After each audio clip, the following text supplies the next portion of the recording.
Okay, and Papa's splitting it by hand with an axe, but not with a chainsaw.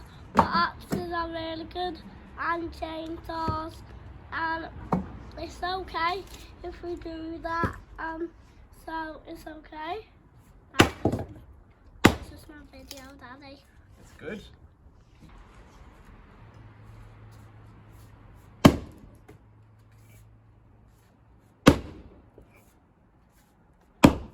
I might make another video now, Daddy. Maybe. Don't touch it, please.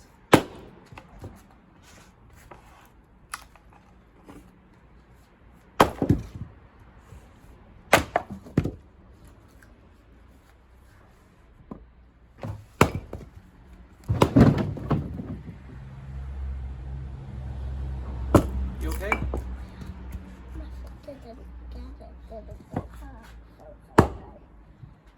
Okay, now Papa's splitting the mud. That's good. By hand with the axe. He puts them in the shed and leaves them there for the whole day.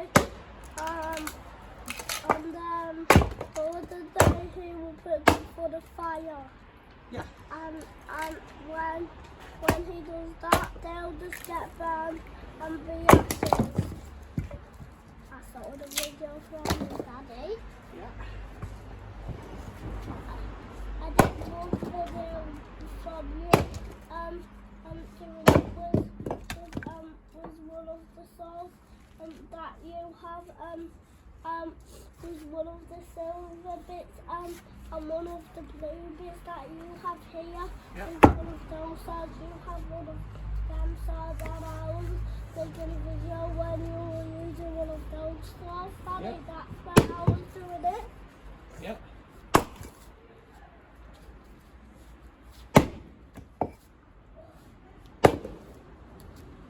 I'm going to change them, okay, Daddy? Change what? We're just going to change. Chainsaw, okay. Daddy, Yeah. and to here comes the dust. Look where the dust comes from. From the chainsaw. Chainsaw, that's where the dust comes out of. Yeah. This goes up the hole and then out of the back bit.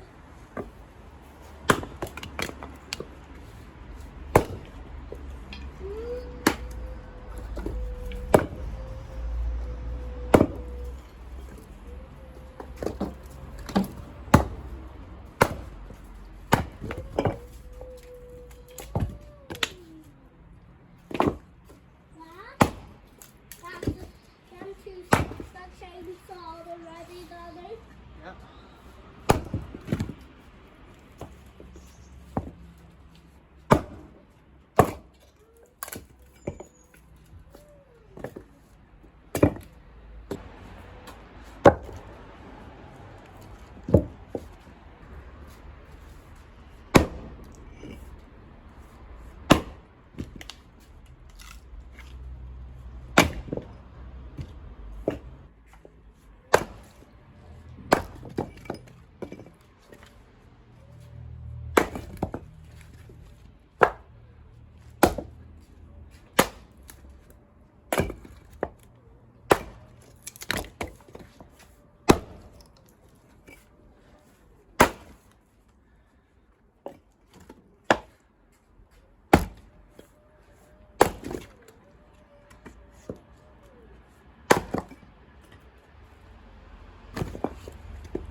I think that's all of it chopped now, buddy.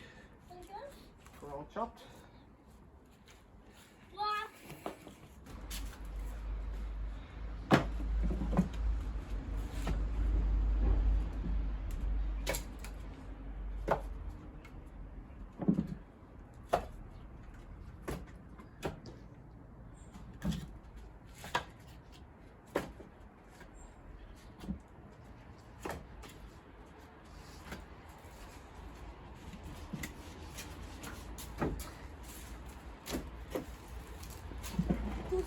So for the roads and getting follow that, Yep. So this timber here that I'm stacking is all ash. I got locally, big huge tree, relatively a huge ash tree. For what you see in an urban setting, a huge tree was chopped down. I just happened to be in the right place at the right time. I also had the luxury of being able to choose pieces of ash cut into blocks with no knots, the good pieces. Thank you. That's very good. I'm going to bring back the yellow one and do it.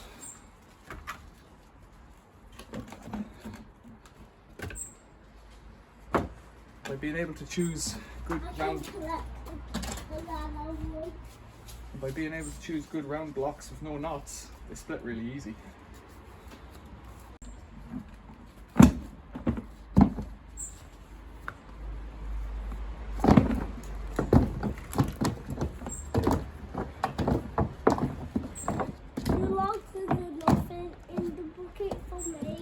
As many as you can carry, and that's enough. Yeah. Alright, good work. So this is ash. Good timber. It was too good really for burning. They were big trunks, but they were already cut down, and the tree surgeons, I guess, had no interest in doing anything with it other than making it movable. I've got a little helper here. Yeah, you can put them up. Got a little helper here. And one of my oldest helping memories as a nipper was with my father and grandfather, separately I think, moving firewood either into the fire or into the shed. No memory of them splitting. I was taught to split firewood by a friend, Pat.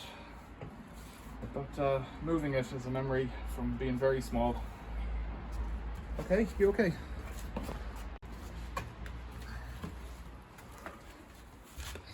Where I'm from, we always called these sticks rather than logs. I remember my father called them logs. We would call them sticks when they were split. Petrol stations call them logs, firewood, whatever. These are sticks where I'm from. And the bigger ones that I was splitting to make sticks were called blocks.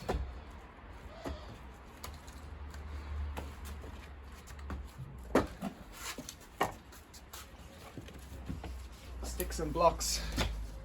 Most people call sticks the things that, you know, twigs and that kind of stuff, or kindling. But that's what we call them.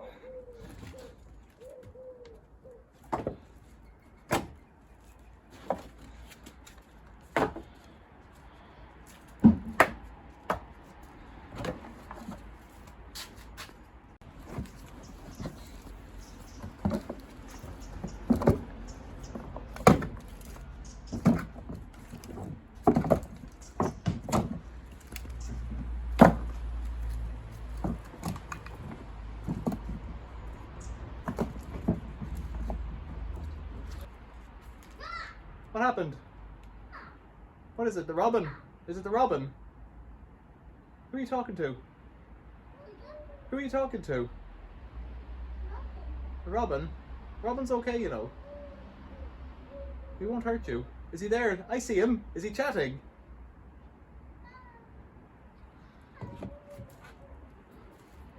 Can you see him there?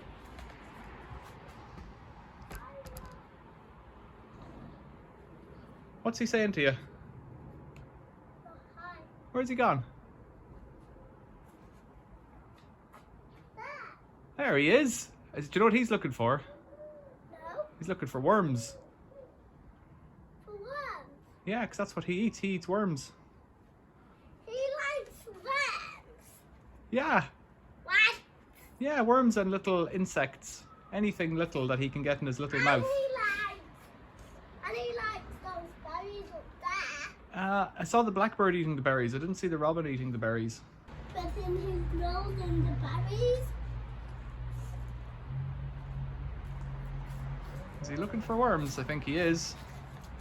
He is looking for one. He won't hurt you at all, you know. This at the back is willow, which is not a great burning wood, but I helped a friend of mine cut down a willow tree in his garden, and he wasn't going to burn it because he doesn't burn firewood, so he probably would have chopped it up piece by piece for compost and put it into the recycling bin, the compost recycling bin locally. Maybe he wouldn't, he might have put it on the internet for sale or something to be collected, I don't know. But willow anyways, it's cut down since earlier this year, and I know I'm putting it in behind the ash, but I'm not going to get this firewood for a couple of years one way or the other, so I'm not too worried that one will be more seasoned than the other. Over here I've got a birch tree that came from a few houses down on my street. So this stuff came from about half a mile away, that came about 2 or 3 miles away, and that's about 2 cubic meters. So far we've got over a cubic meter here of ash. That's about it, maybe 1.5 meters. This birch tree, maybe a meter, maybe 1.5 meters. There might only be 1.5 meters of that, it's not very deep actually. But they're all from local trees. The birch down here have grown out over the road.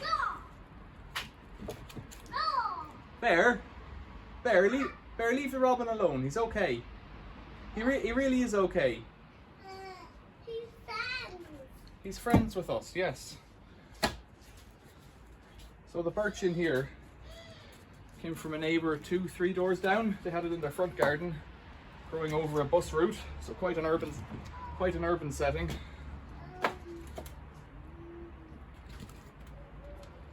Another friend just waking up.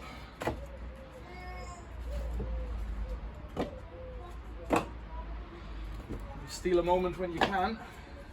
But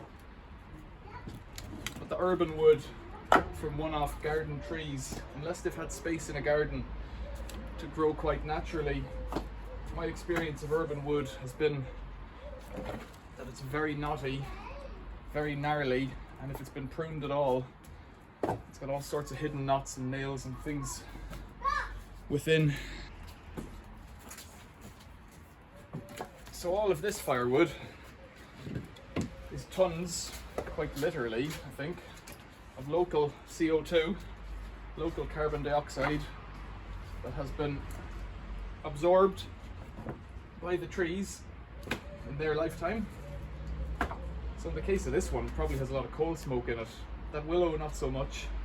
The birch, probably not so much either.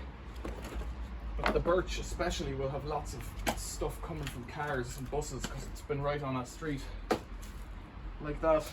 The question then is, well, I've got to plant some more trees. So in my own garden, I'll show you now. So in my own garden, behind where I was chopping the wood, I've got maybe 4 sycamores here and maybe about 8 or 10 birch trees, and they're coming on. They're about 2 or 3 years old now, and behind them is about 8 cubic meters of firewood from other neighbours and locally as well.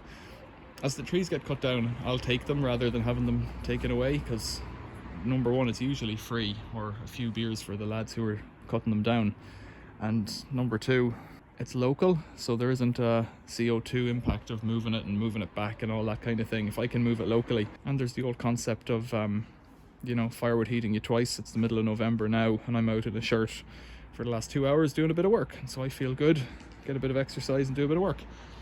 These trees I'll put back in locally as well. Birch, there's a big birch tree just up there, and it's really gnarly wood, and it's not even that big a tree. It could be 30-40 years old maybe.